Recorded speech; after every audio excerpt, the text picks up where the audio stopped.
listening to Proof Text, a Glossa House podcast by Dr. T. Michael W. Halcomb, Dr. Frederick J. Long, Dr. Mario Melendez, Dr. Jennifer Noonan, and J. M. Smith.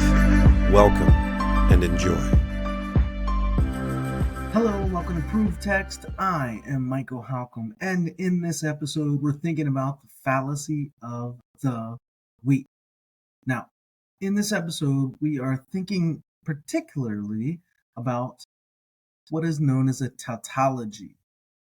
Now, a tautology is essentially just like circular reasoning. Okay, a tautology.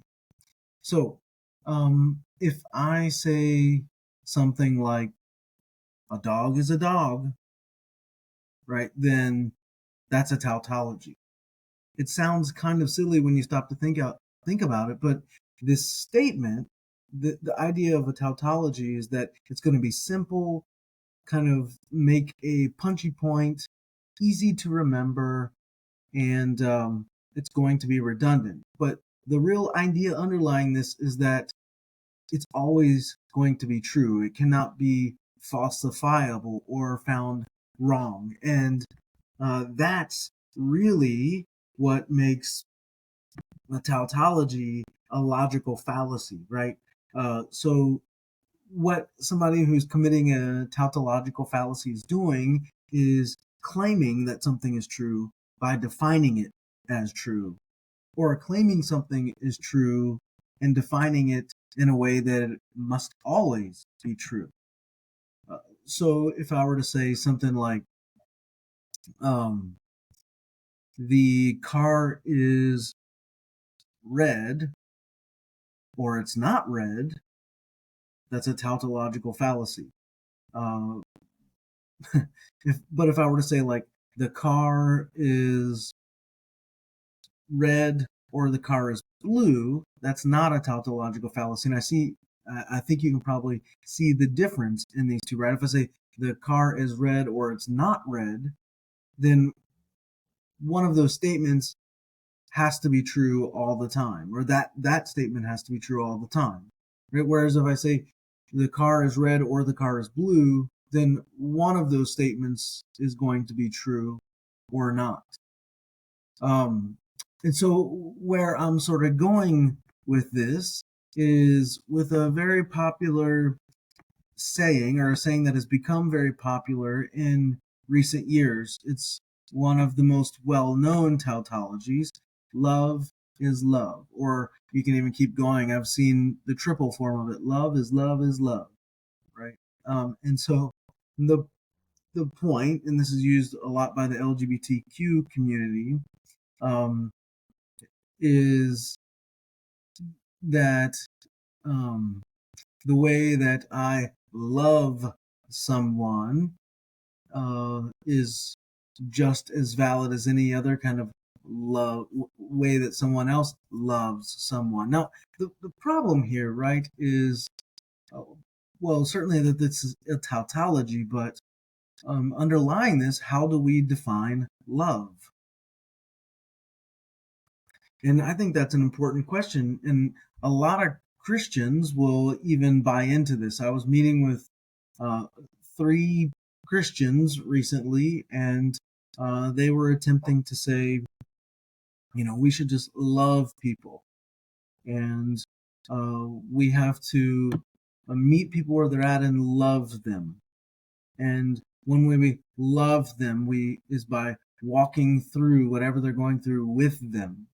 And I just stopped and said, okay, that all sounds well and good, but how do you define love? Because you keep using the term love, and I'm not sure that we define it the same way.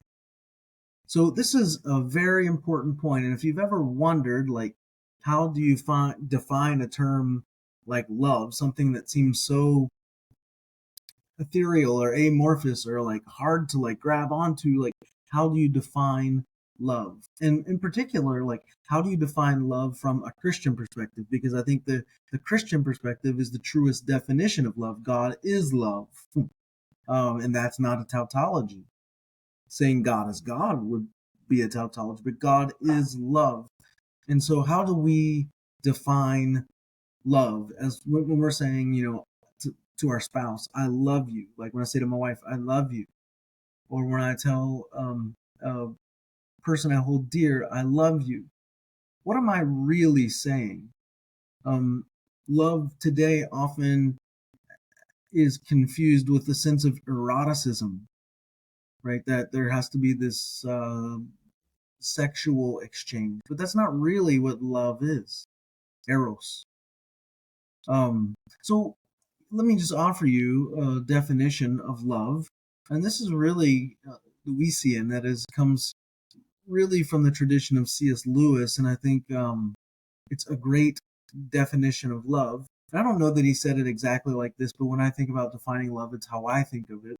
Anyhow, uh, so if somebody were to ask me, Michael, how do you define love? Or Michael, what is a Christian definition of love or a scriptural definition of love? I wouldn't just resort immediately to God as love, because then that opens, well, what is God and what is love? So we're back to that. So, Michael, how do you define love?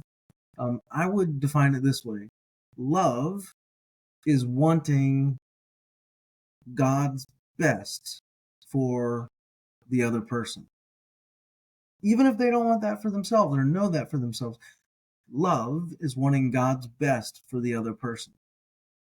So when I tell my wife I love you, that is a constant reaffirmation of, I want God's best for you. I want God's best for you. And God's best, then we got to define, well, what is that? And that looks like sanctification, a holy life, a life that is pleasing to God. God's best. Sorry about the noise there, but God's best. Um, that's love, wanting God's best for the other person. When you have a friendship or a child, even when you drop the child off at school and you say, all right, love you, have a great day, I want God's best for you, have a great day. Or when you tucking your kids in, I love you, and I want God's best for you. When you're on the phone hanging up, I love you, I want God's best for you. So, and if we come up with that definition of love, then, and we say, love is love, and say, I want God's best for you is I want God's best for you. Well, it doesn't really make sense, right? And so I saw this interesting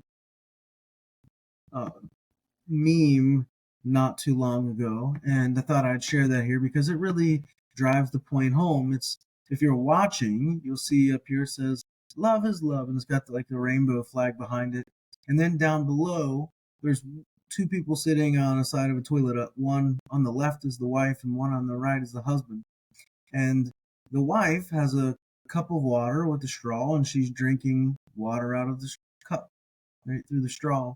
The husband, however, has a straw, and it's going down into the toilet bowl water, and he's drinking toilet bowl water through his straw. And so it says, water is water.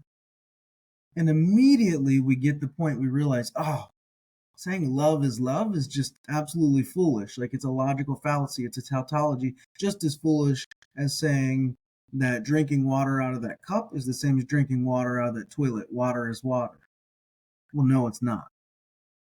Water is not water. The water in the cup is very different from the water in the toilet. And God's love is very different than an erotic love or an erotic lust. God's love is wanting the best for the other person or every person, right? So, yeah, I think this is a very powerful meme. Love is love. Well, then if you hear someone say that, well, water must be water. Water is water then. And then, you can point out that you're committing a tautological fallacy there. You're making a claim. You're making a truth claim, and then in the claim you're defining what's true. So it's a circular reasoning happening here, and it's problematic.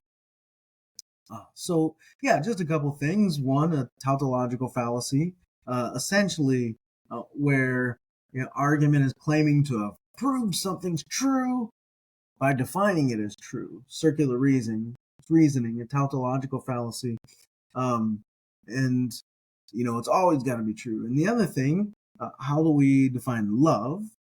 I define it from a Christian perspective, a scriptural perspective, as wanting God's best for everyone or the other person. And then the third thing is that when we hear this love is love or love is love is love, water is water is water, right? Water is water. It doesn't make any sense. So 3 things to add to your logical tool belt there. And yeah, I hope that helps. Interested in growing your ancient language skills but not sure where to start? Glossa House can help. From illustrated readers and short stories to lexicons and grammars, Glossa House offers a variety of resources for beginning, intermediate, and experienced ancient language learners. Head to glossahouse.com today. Glossa House, language resources for the global community.